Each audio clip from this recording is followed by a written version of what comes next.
What's up, guys? Mad Scientist 7890 back at you with another edition of In the Lab. But before we get started, I'd like to mention this sweet ass poster right behind me. If I move my head, wait, right here. You see that?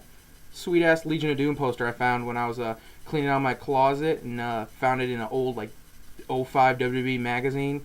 I was like, man, that just has to be on my wall right behind me when I do videos. So, ladies and gentlemen, that is for you guys.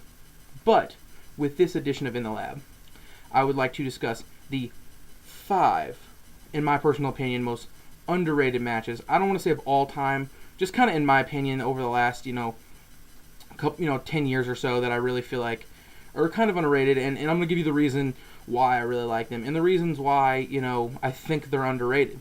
So the first match I'm gonna say is El Generico versus Claudio Castagnoli from Race to the Top, Ring of Honor's Race to the Top, Night 2.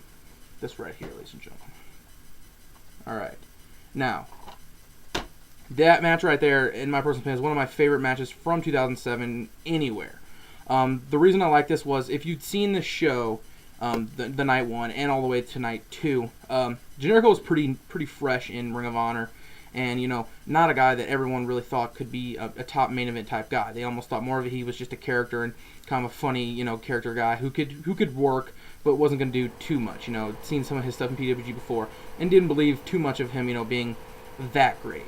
Up until, the feud he had with the Briscoes and Man Up, which was amazing. But this match right here against Claudio Castagnoli, who I hadn't, wasn't super into at the time either, got down to these two in the finals, and I just was like, this will be alright. This match tore the house down. I really enjoyed this match. This was one of my favorite matches of all of 2007. If I make a list of top 10 matches of 2007, it's to me, I really enjoyed it. It'd probably be in my at least top 5. I don't know why. I really enjoyed this match. The crowd was really into it. The spots were very good. Claudio coming out the winner of this, trying to make him into a star, which is, it is understandable at the time in 2007, which was kind of a transitional period to where they're at now, a very interesting time for Ring of Honor. But the one reason I think this is very underrated, and that is, I don't really think too many people bought these shows, these Race to the Top shows. I kind of bought these on a whim. I'm actually a really big fan of tournaments and, kind of watching them all the way through. The thing I really liked about this whole tournament is if you watch through with El Generico, he's, they're doing this whole deal with him where he's a Cinderella story. And then he makes it to the finals, and everyone's like, wow, he made it, and is he going to win? And, he doesn't, but it still made it for a very good story, and the storyline was good, and the match was very, very well. But like I said, the reason I feel like this is underrated is because I think this tournament, they only did this tournament once, and it was, I would say this tournament was a fail. I think it was because not too many people bought it. This tournament had just some very, very good talent. I don't know why, it didn't show up or, make a big impression on a lot of people, but I really enjoyed this tournament, and I really think that was one of my favorite matches of the last probably 5-10 years. I don't know why, I just felt like it was just something special, and the whole story leading up. So that's why I feel like that match is underrated to me. Now next, right here, this is the 3-pack, but one we're going to talk about right here is the one in the middle from Final Resolution. We're going to talk about AJ Styles versus Christopher Daniels. Now, these guys have had a lot of matches together. All the way through, Ring of Honor, other indies in TNA. Obviously their Iron Man matches are, synonymous being some of the best matches in all of TNA. And then the triple threat obviously with Joe. To me, I feel like this match is very underrated because, it's coming off the heels of quite possibly TNA's best pay-per-view ever, and going into an era of, this is right before Hogan and Bischoff came in, and I had this idea in my head, that I felt like, after this match ended, in my personal opinion, I felt like TNA kind of died a little. Like, it kind of just, as a company, died, and then you feel like, Hogan and all them are coming in. It really felt like it would be the last time you would see these two guys main event a show like that and put on a high-quality match. Obviously, we got the match, they did at Destination X, which wasn't as good as this one, in my opinion, but the reason I really enjoyed this match was this match played off every match they've ever done. You look at this match and you go back and you think, okay, every match that they've ever had, they always do a lot of the same spots. With this, I'm waiting for them to do that same spot or do that same move, and then when they go to do it, right before they do it, they switch it up, they do something different and completely innovative. And I was captivated by this match.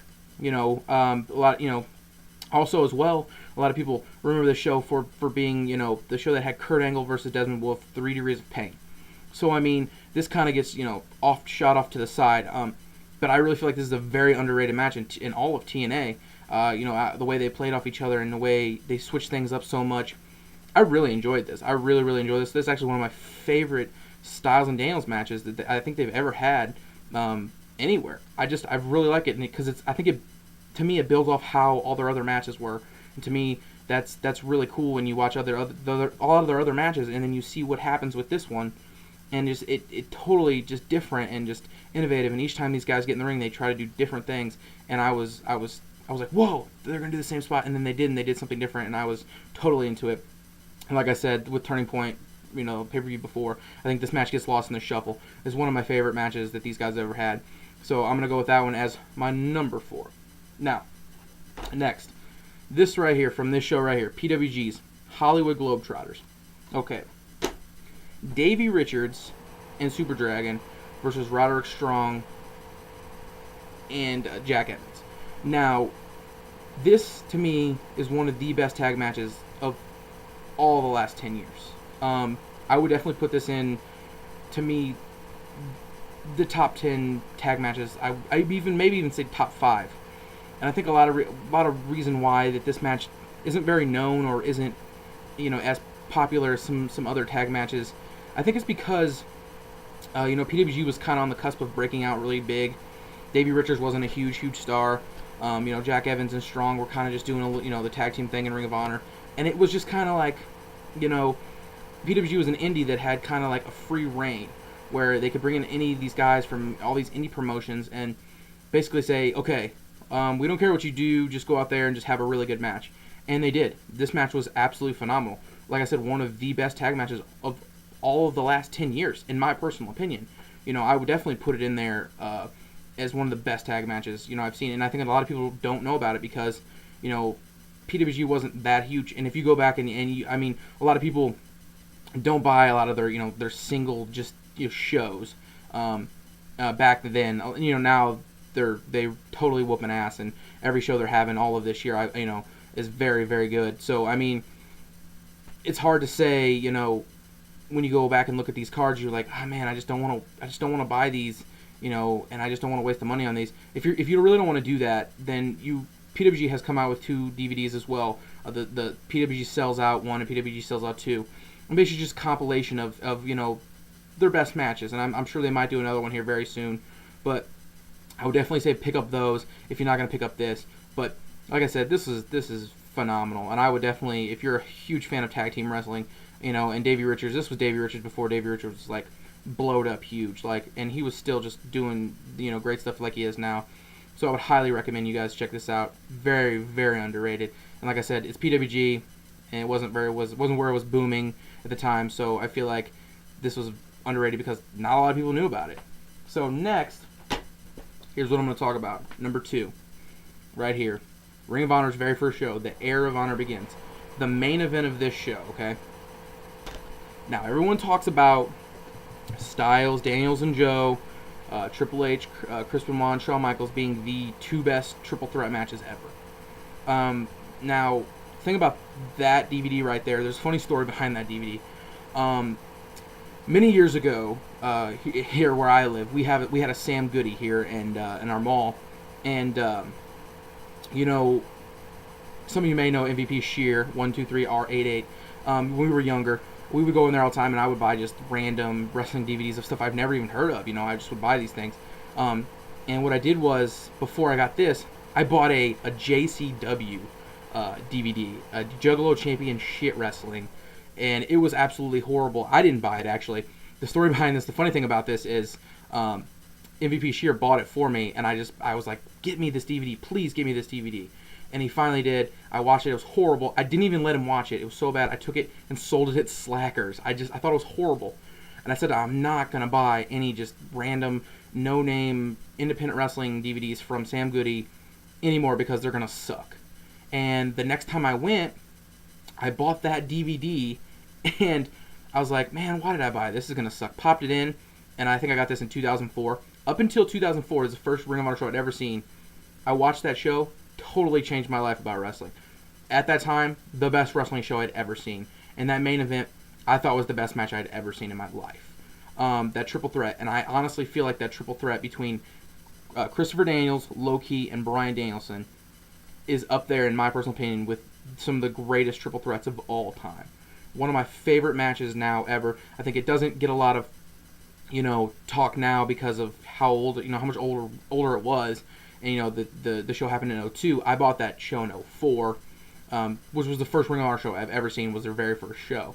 So it's pretty crazy to say that, but if you've not seen this, I really think you need to see this triple threat and just see for yourself. Because this is the very first Ring of Honor show. It was in a gym somewhere. They had a decent amount of people there.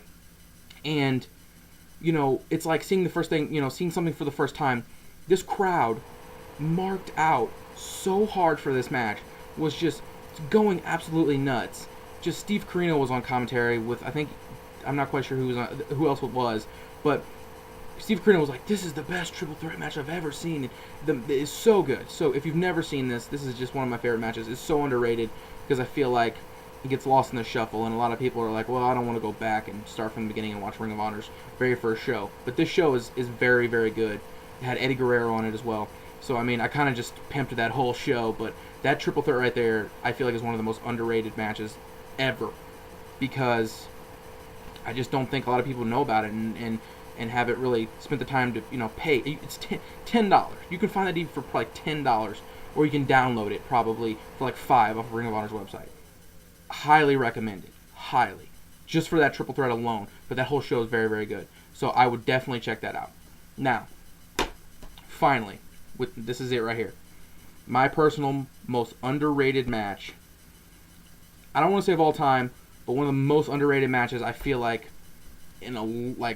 maybe ever. I would just Undertaker versus Angle. I'm sorry. Guys, listen. Now, I would put this up there with Undertaker's matches with Shawn Michaels. I'm sorry. It is up there with those matches. Now, here's the reason why I don't think this gets very much praise, and I don't think a lot of people even know about it or even care. Okay, this is in between Royal Rumble and, WrestleMania, this No Way Out show, okay? Now, at the time, SmackDown was running shows, they were running back, Raw was running one pay-per-view, then, SmackDown was running one pay-per-view. This was just a SmackDown pay-per-view. And as a whole, the show wasn't that great. It was okay. But this match right here should have main evented WrestleMania 22. I'm sorry, but that was just the stupidest move ever. I'm sorry. You should not have had Undertaker face Mark Henry. You should not have had that triple threat. Okay, you wanted to give Ray the title because Eddie died. Okay, I get that. But this match, somewhere down the line, should have main evented WrestleMania. The quality of this match is just as good as the Shawn Michaels matches from WrestleMania. I'm sorry, this is one of my favorite matches of all time. I stumbled upon this match because I really didn't want to buy this show. Like, I really didn't want to. I've never, I'd never. Back then, I didn't buy all the pay-per-views. I didn't buy all the when they came out. I didn't buy them. But this, I made a good decision by picking this up. This is also on the, the best of, I believe, a World Championship DVD, I believe, from WWE. This is high quality. This is very, very good. This is, in my personal opinion, very close to 5. Like 4 3/4 stars. And I think Dave Meltzer gave it 4. I have no idea why. The quality of this match is so good. If you have not seen this, you need to see this match right now. I don't know. I don't ever see it on people's top 10 matches of the last 10 years. I don't see it on anything. This match is very, very good. This might be my personal favorite Undertaker match ever. Ever. And then they go into WrestleMania, and it just, to me, it just blows my mind how good this was, and just nobody even knows about it. So, that's my top 5 underrated matches. Just want to let you guys know about those. Please check out all these matches. All these matches are very, very good, in my personal opinion. And like I said, to me, certain things stand out to me for matches. I've seen so many. So I just want to let you guys know that. Please check those out, and please subscribe. Thanks, guys, and catch you with the next In the Lab. Thanks.